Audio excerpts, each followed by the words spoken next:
SAfm, South Africa's news and information leader. Thanks, Kim. Coming up, amendments to Sexual Offences Act are approved and oil prices are expected to weaken further. Good afternoon. A committee of the National Council of Provinces has approved amendments to the Sexual Offences Act. However, it has given Justice and Constitutional Development Minister Jeff Radebe only 6 months to propose the introduction of specific penalties for specific sexual offences. The National Assembly earlier proposed that Radebe should be given 12 months to consider such penalties. The amendments follow a ruling by the Western Cape High Court that certain sexual offences are not punishable because the Act does not prescribe penalties for them. Law advisor Lawrence Bassett. Well, the question arose, should we now create specific penalties for specific offences, or should we go the general route? It was decided to go the general route, as to confirm what Parliament's original intention was. President Jacob Zuma has arrived at the 9th NUMSA National Congress at the Inkosi Albert Luthuli International Convention Centre in Durban. He's one of the keynote speakers at the conference today. COSATU President Dumo Dlamini is also attending the conference. Meanwhile, NUMSA President Cedric Gina and Secretary General Irvin Jim were nominated unopposed to retain their positions last night. The conference is expected to end on Friday.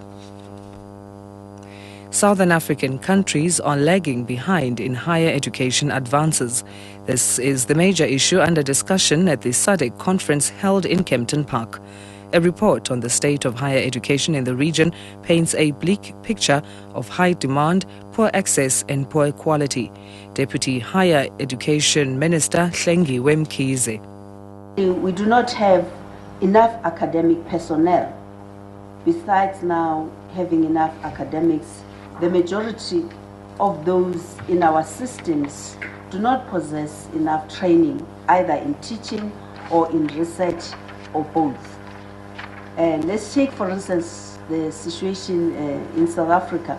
Only 33% of our academics have PhD qualifications. Members of the ANC Women's League and IFP Women's Brigade are demonstrating outside the Ntuzuma Magistrates Court, where Nkoskhona Mkhize is appearing for rape and murder. The women's organizations are opposing bail for Mkhize, who allegedly raped and killed his 3-year-old stepdaughter. Mkhize has told the court that he now wants to apply for bail after abandoning his application in his last appearance because he feared for his life.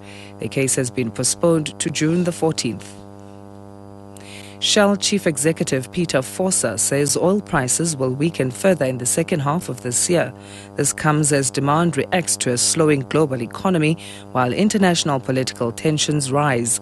Brent crude this week dropped to a 16-month low of below $96 a barrel as weak economic data from the United States and China added to ongoing worries about the Eurozone crisis.